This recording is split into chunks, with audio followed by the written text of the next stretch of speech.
Are live. Live. We're having so much fun. It's alive.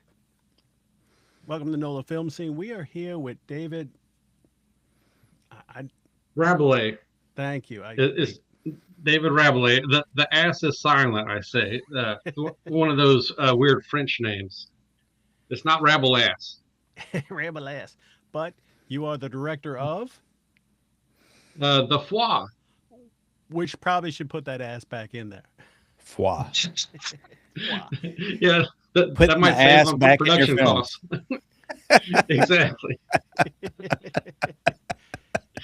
I'm sorry, I couldn't resist. Not a problem. David, if you That's could apropos. if you could tell our viewership a little bit about you and your film, please.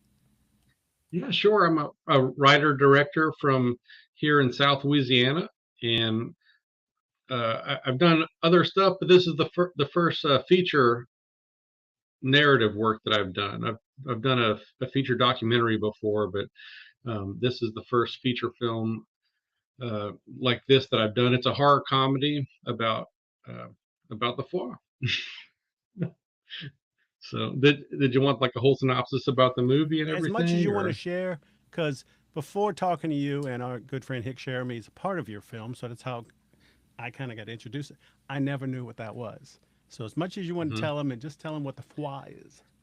Oh yeah, well the foie is basically Cajun slang for diarrhea, and so that's why it's a horror movie. Everybody thinks I like diarrhea now. It's not true.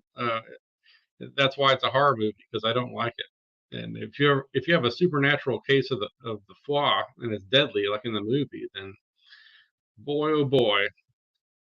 Uh, anyway, the movie is about like this struggling pilot who inherits his papa's camp, and he has to come back down to the bayou and reconnect with his roots and inherit the camp. But he awakens the ghost of his Mama Claudette, and she was a gumbo champion, and they wind up cooking like this messed up TikTok recipe gumbo in her prize-winning pot. Uh, I don't know if you know Haas, Cajun cooking with Haas, but he throws it in the long grass. It seeps into the water supply, and now there's a supernatural deadly case of the foie spreading throughout the waterways in South Louisiana, and it turns a small bayou community upside down. It's like y'all made that Disney recipe in Momo's pot. Oh, It was like that or worse. I didn't know that was the part of it. I knew a little bit. My heart dropped. Mm-hmm. No tomatoes in there, right? Oh well, in one of them there is, but uh, the in another scene we have to cook a proper gumbo to save the world. Not a spoiler alert. And we actually have a Ah, Rusty from Rusty Seasonings come and supervise for that shoot, and he made sure that we had a legit gumbo for that scene. But yeah, the one that unleashes the curse, that is, probably Disney level or worse. And Rusty did the catering for Cajun Con. Oh, yeah, that's Yeah, right. Yeah, yeah. I he's didn't. good. I didn't get any of it. Mm. We're gonna have to make a special Well, trip, TJ. I yeah. think he's going to cook for the premiere. I think Rusty's going to come out and cook. We might even do a gumbo cook off for the premiere and call it Foie Fest. So if you're guaranteed to have the foie or your money back. Sponsored Not- by Pepto, Tony Chachere's, and the toilet paper of your choice. yeah, we'll make it all you can eat gumbo. If you don't have the foie by the time you leave there, you're doing it wrong. I Well, don't know. so I got a toilet brush the other day, but long, long story short, I went back to toilet paper. You're using it wrong. Oh, Foie 2, Attack Sorry, of the couldn't help. Bidets. I couldn't help it. Yeah, That's well, awesome. the sequel is called the Foie Number Two, and That movie's the and shits. well, it's a trilogy. The third one's the third foie is going to be the Foie Three, Menage a Foie.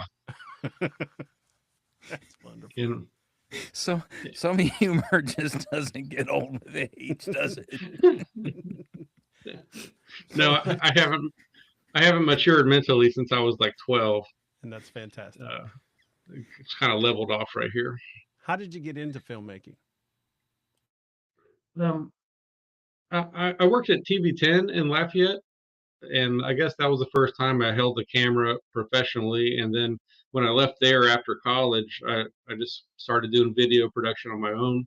I did all kind of stuff: weddings, music videos, commercials. I still do like commercials and social media for clients, but I've always wanted to make movies, and I've got all these ridiculous ideas, and I'm like, well, I'm getting older. If I'm not, I better start making them before it's too late. So here I am. There's never a perfect time to do it, so I'm just doing it by hook or by crook. So you said you've done a feature documentary and now a feature narrative. Do you prefer the process of one over the other so far, or Hmm. are they different feeling for you? Like what are your thoughts on that? I like the narrative a lot better than the documentary.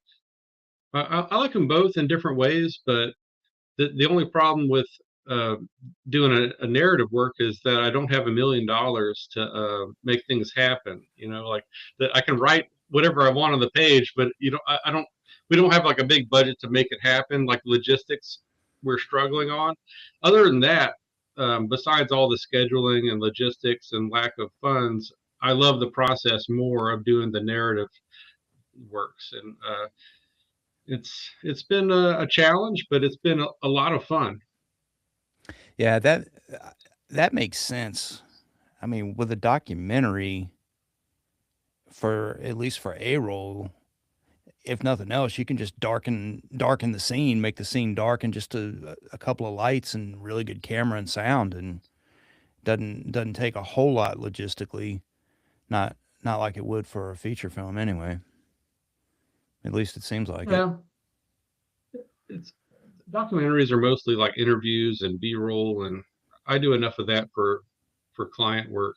It's not really that fun compared, unless it was like a big expose or something like that that you might see on Netflix. Like I love the true crime documentaries and things that are really compelling like that. But I don't know. I've always wanted to do horror movies, comedies, and this one's a horror comedy. So this is right up my alley. This is what I mean, if I had $1 billion, I'd still be doing it. Just probably a better version of it. I hear you. Well, and we work on independent movies too, and it can always be like El Mariachi to Desperado, Evil Dead Mhm. 1 to Evil Dead 2. You can almost make the same movie once you get a budget. Right. And Yeah, that's true. I just want to point out we have someone in the chat.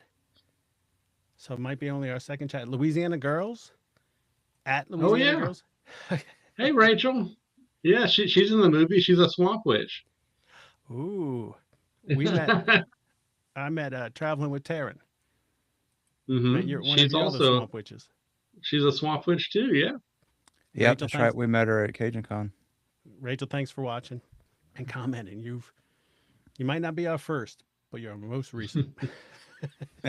We haven't had many chats, and I'm struggling to try to find some way to contact her. So we're gonna be learning more. But hey, Rachel. Anyway, back to the questions. Enough of you, Rachel. What was your? Oh, have you done other movies? I'm sorry if I got a little lost in it, but I know you're doing videos and production. Is this your first movie? First narrative work that's I've done like little shorts and Mm-hmm. skits and stuff before with friends and whatever, but this is the first feature film for narrative works. Cool. What is what would some of the best things that you've experienced jumping up to this level, and maybe one of the things you had to struggle with that you learned and you overcame to let people know part of the process and inspire them and what they can expect? Well, I mean, I was going to do a feature film just because to me it's almost as much work to do a short film than to do a feature film. You still got to do all the steps. It's just you can do a lot more with a feature film than a short film after it's made. I feel like you can. I mean, short films are great for film festivals. I don't really care about film festivals. I wanted to make a feature film and get it distributed. And um, anyway, at first it was like me and maybe 5 people that I knew that might want to do it, but then it kind of snowballed. Like more and more people wanted to be in it, and I was really surprised by that. And I had a couple of friends that were actors, Kristen Renton and Nick Manning, and they wanted to be in it. I'm like, all right, well, that's great. They're experienced and all that. And then more and more people wanted to be in it, and I eventually ran an ad on Facebook, just kind of describing the movie and what we're doing, and asked if anybody wanted to volunteer to be in the movie. And I had to turn the ad off after 2 days because we had like over 200 people submit, and I was like, "Wow, this is crazy." I couldn't even get back to everybody. So I was pleasantly surprised and kind of overwhelmed at the same time that so many people wanted to. Yeah. That's awesome. And is that how you got Hick?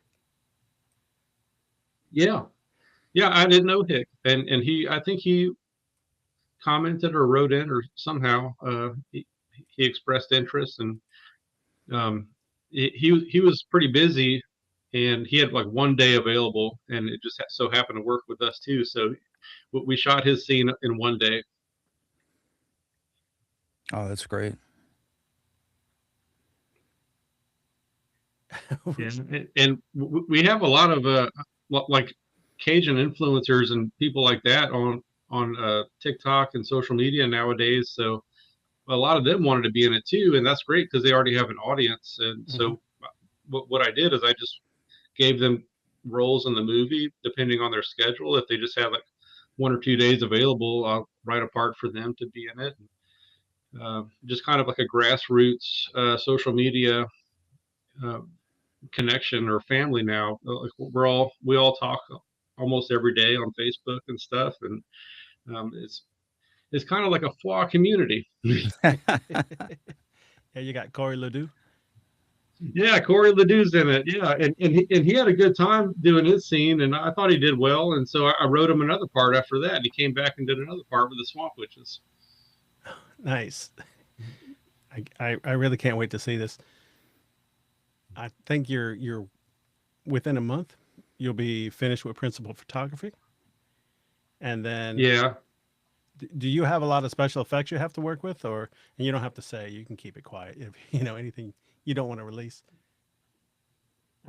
I don't know how much we're going to do with special effects. It depends how it looks. Most of what we did was practical, Hmm. but I do need to make like some fog and stuff like that, and we're doing that on the computer. Nice. Yeah. I did a movie called Bayou Oscar. I play a swamp wizard. We call it a Cajun Jedi, but I helped out with things behind the scenes. So I was operating the fog machine, and the wind kept switching. So first it was great. It's coming in, and then it switched, and it wasn't even making it to the actors. So I had this sign, and I started wafting the fog, wafting the smoke, and I did it in different patterns. You know, boom, boom, boom. They're like, cut. Oh, that fog was great. Hey, look, I'm the fog whisperer. Maybe you've got a new occupation. Yeah. Hey, hire me. Yeah. But I like using practical effects, but it can turn on you like the wind. What's Without giving anything away, and I keep saying that, but You definitely don't want flaw turning on you. you don't want that backing up on you. What's a problem that you encountered that you didn't expect? I probably just wrote too many characters in the movie for like people's schedules. It's really the only issue we've had. When when everybody is there and they show up and we're having a good time, we haven't had any trouble because I wrote what in the script. I started the script by writing what I had access to, and I got like I know these people will do it, and I know I'll be able to use these locations. So I didn't write too much in the script compared to what I had. It's just the timing, the scheduling. Like some scenes we've had like 40 people in them. Like they're pretty massive, Wow. and Oh, wow. a lot of those are extras. But like with main characters, we'll have maybe a handful of characters, maybe even like 10 characters in the same scene, and there just wasn't any days where I could get everybody there on the same day because they're all volunteering. We don't have any money. Well, it's not like a real movie with a budget. So some scenes we had to shoot like this side of the room with these people, and then another day we shot the other side of the room with these other people and stuff like that. You just have to make it work.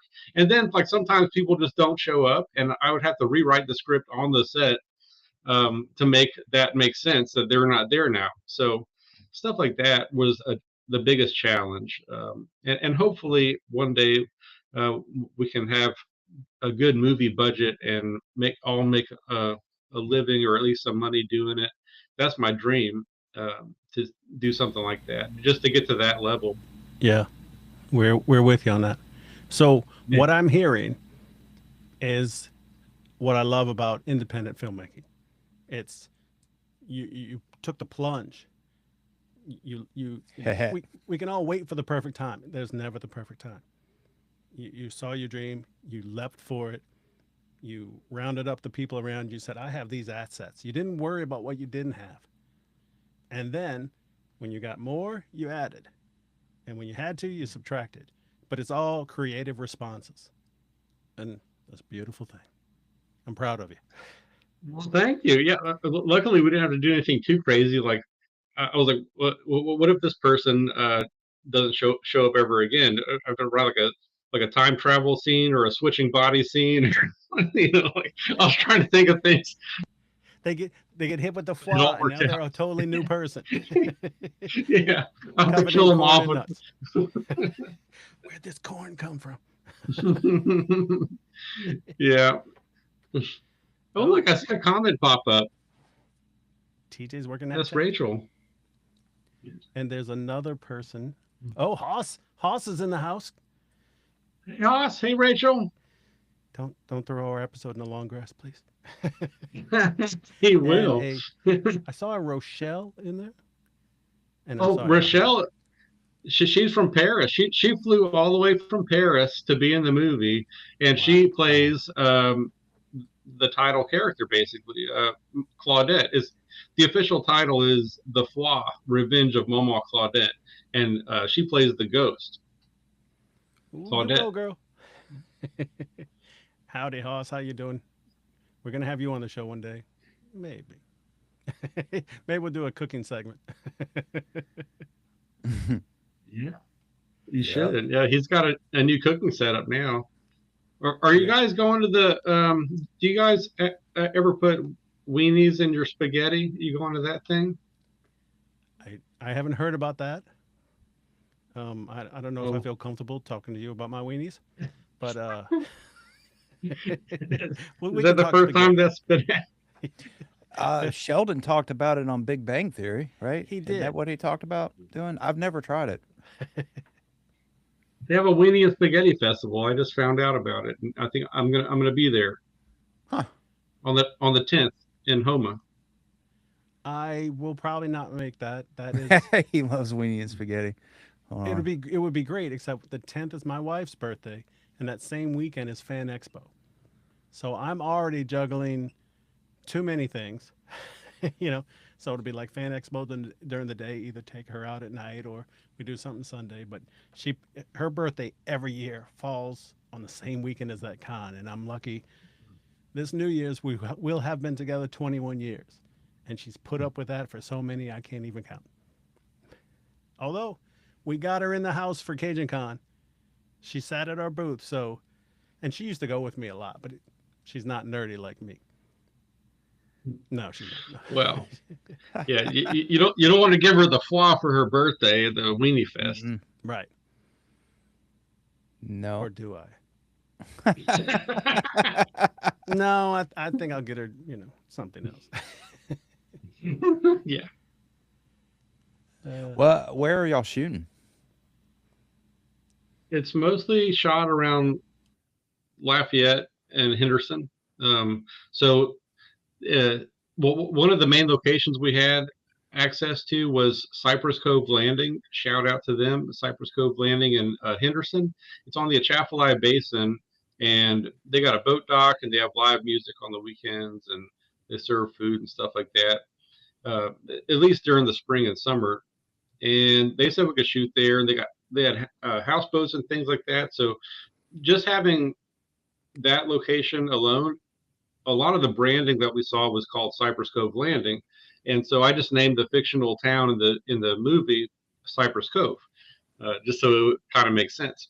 And so the Atchafalaya Basin is, I would say, the main location in the movie, and then the Pawpaws Camp was a building that we had access to through some relatives, and that was at a different location, but it's waterfront, so I just made that part of the basin in the story. Like it's all next door pretty much on the Atchafalaya Basin in the story.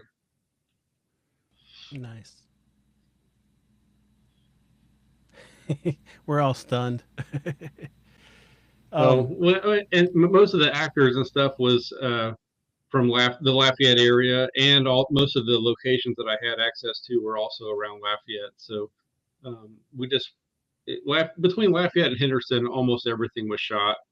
And we also had a place in New Iberia. Like we have helicopters and airplanes in the movie because one of my video clients is in New Iberia, Aviation Academy, Louisiana, and they are a flight training school. And so, made a deal with them to have some helicopters and airplanes. And so we had that location as well. It was pretty cool. Oh, that's cool. wicked. Yeah. You got planes? You got fancy stuff. Mm-hmm. Yeah. Well, I mean, I didn't even need airplanes and helicopters, but I knew I had access to them, so I wrote them into the movie. Yeah. That's one of the main things I was trying to do when I was writing, is just like think of every single thing that I had access to and the people that I knew. And I got more and more on the way, but that's what I started with. Yeah. How's the soundtrack? You've already incorporated that? You're going to do that after? How's that looking? Honestly, I could use more music probably, but I had Leroy Thomas, who's a Zydeco musician from Elton.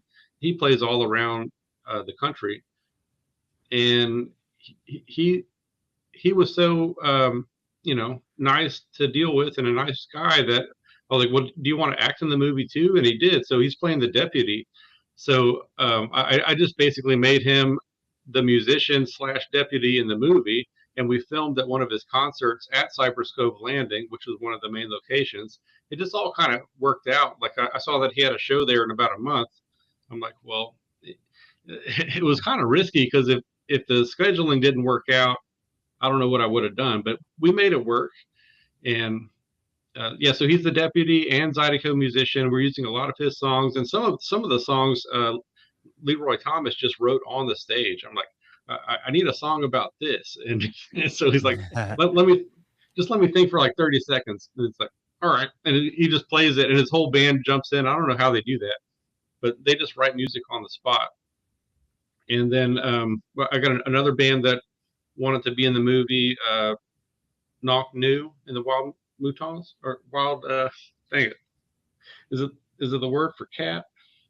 I don't know. Knock New is going to have some music on there, and maybe a couple of other ones, but we could definitely use more Cajun and Zydeco music if anyone is interested. Just let me know. That's cool. Cool. I didn't want to say I don't have the foie, but I'm starting to get a little heartburn, and I'm not even joking about that. Just so I know we have some swamp witches in our chat. Did I offend y'all? What's going on here? Although my wife did make jambalaya.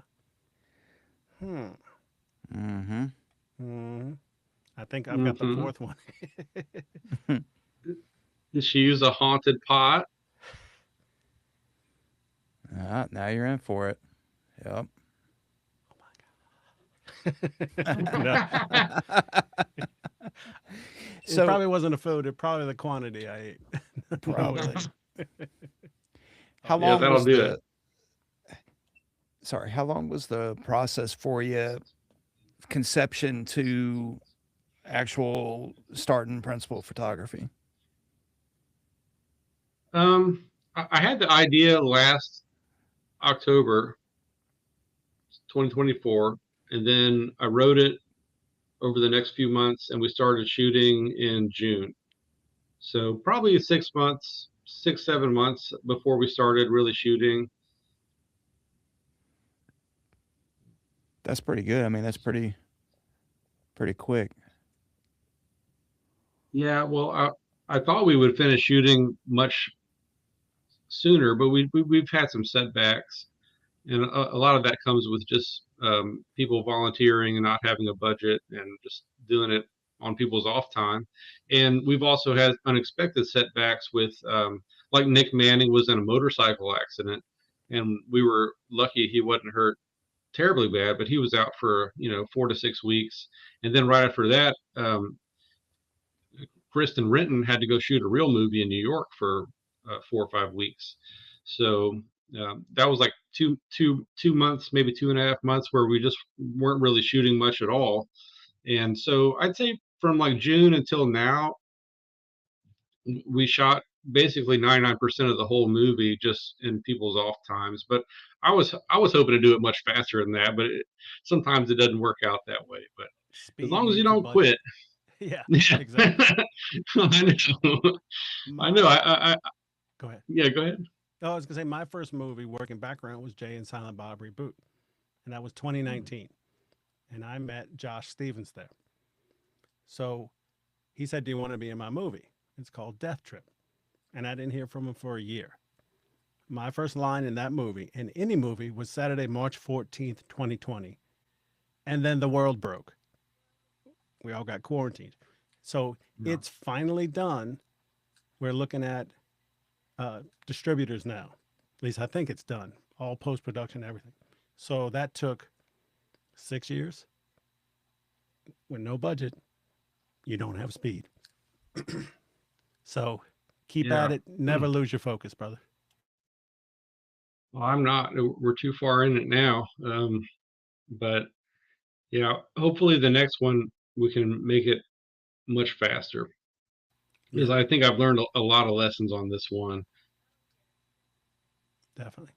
And we've talked to Ann Mahoney and others, and this seems to be the consensus that we need to set up a foundation, an organization, or something that will distribute money, like hook filmmakers up with people who have the money so you can get it done. And I think that'll be the next step in Louisiana filmmaking because we can't wait on Hollywood anymore. You know, No. That's a fact. we like you, Yeah, I don't Hollywood. want nothing. We're I not like the pushing you weather. away, Hollywood. We'll still work with you, please. But we got to do it on our own. Take advantage of our own tax benefits and all that good stuff. Yep, that's right.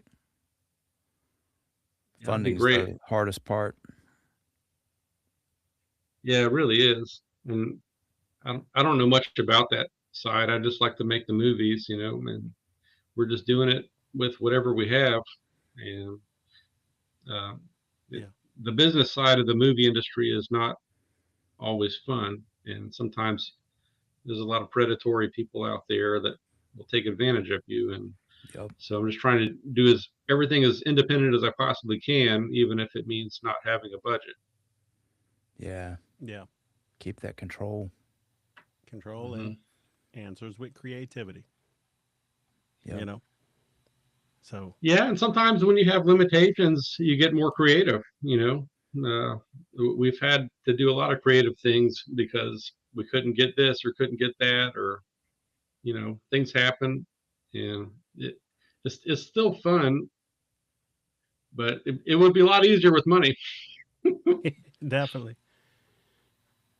Well, I was going to ask you if you had any divas on the set, but we probably shouldn't say, especially with them casting spells at me from the chat. I mean, when I work with No. TJ, I know who the diva is going to be, but we don't have to talk about that. It's me. No. It's me. I didn't have any divas. The only bad people like never made it to the set because you figure out that they're bad before you even get to the shoot. You know, you talk to them before, and you can figure out who's not a good person. And there's really not many though. Like I can think of one off the top of my head that I would not want to work with, but other than that, everybody was really great. Yeah. And that's the third part of independent filmmaking. People know that you're, I don't want to say desperate, but you're low budget. And so then the focus and the teamwork comes together. Always going to be a couple assholes. Mm-hmm. Mm-hmm. And in a movie like The Foie, ... But yeah. Yeah. And it's usually the better quality person or location for that matter are the easiest and best to work with, and the people with the least amount of experience or like I don't know, it's like the higher I would try to set my sights, the better experience I would have in a lot of different situations. So it's probably like that with a lot of things in life, but Yeah. I think it turned out pretty good for the first movie. I think it's going to be more than pretty good from what I hear. And you are absolutely right. From our own experience, we've had a few celebrities and stars we've talked to, and the higher up they are, the more accomplished they are, the nicer they are. They're not worried about fighting to get their scene, and they want to help their fellow actors. Or like I was reading an article, when it's not the close up on them, they will stand behind the camera and help the other actor. Whereas I don't want to say mid level, but say divas or the jerks, they want to go to their trailer. Mm-hmm. They're not worried about the production. They're not worried about their fellow actors, and you can see, and that we say it all the time. Reputation gets around. Yep. If you're a jerk, it's going to go like wildfire through the industry. If you're a good person, it might take a little longer, but those roots grow deeper. Mm-hmm. Yeah, absolutely. I think Kristen Renton was our most experienced veteran actor, and she was the nicest and would always help people and even go, help with the script and stuff like that. So can't say enough about her. And y'all know Hick. He's been in a bunch of movies and stuff, and Hick was really great to work with too. Even though it's just that one day I got to meet him, and yeah, it was kind of like that with everything. That like the better, the more experienced and the better reputation people were the best to work with. Yeah. Yeah. I find that to be true. Yeah, we both worked with Hick a few times and like working with him. Good work, solid work ethic, solid guy. He got that Hick Jeremy stare. So So he was behind the camera helping me in a gunfight, a cowboy gunfight. And just having that look and a fake prop gun looking at me, you feel it. Yeah, he probably had too many gratons. Hick, what? There's no such thing as too many for Hick. He had a cool scene in our movie. He got to play like a creepy recluse guy, and he pulled it off really well. He was kind of scary. Yeah, he's got that steely stare. For being such a nice guy. Yeah. Yeah, well, he's Santa. He also. Yep. He and I traded Santas. I got to do a little commercial playing Santa, and while Cajun Con was going on, that's when he did his costumes were so elaborate. His Santa suits, I was jealous. I liked Yeah, mine, I think I saw that. Yeah, that was great. Oh, thank you. David, I think we are about at that time. We're gonna have to flush this episode. And we can't thank you enough for coming on. We can't wait to see the Foie and everything else you do. And I can't think of anything else nice to say, but I had a great time talking to you. Yeah, nice same. talking to you. thanks for the opportunity, guys. I appreciate it. Maybe we can do it again when the movie comes out. I'll have more to show you. Do you Okay. want to share? Do you have a website for the film or socials or anything that you want to share? We can also put that in the description when we publish Absolutely. the edited version. Yeah, I kind of made new socials and everything for filmmaking, like David Rabelais filmmaker. Good luck spelling that. It's just my name, David Rabelais filmmaker, and the website is davidrabelaisfilm.com. So you can see everything you want to see on there. And probably more. You might see more than you want to see. I don't know. Exactly. Yeah, I'm just getting to the point where I'm gonna start posting some clips and trailers and stuff, and it's getting to be the exciting time of the foire. So Yeah. if you love diarrhea movies, by all means tune in, follow along. We got foie cannons, all kind of behind the scenes stuff I'm gonna post. It's pretty Nice. incredible. Flock cannons. My support job, I'm a janitor. I have run into people's foie, and I'll leave it at that. Well, I've met the poop emoji in real life. We can end it there. Well, call me next time. It'll save a lot of money with post production. Okay. Thanks for joining us, David. Thanks, David. Have a Thank good one. you. Bye, folks. Thank you, guys. See y'all next time, folks.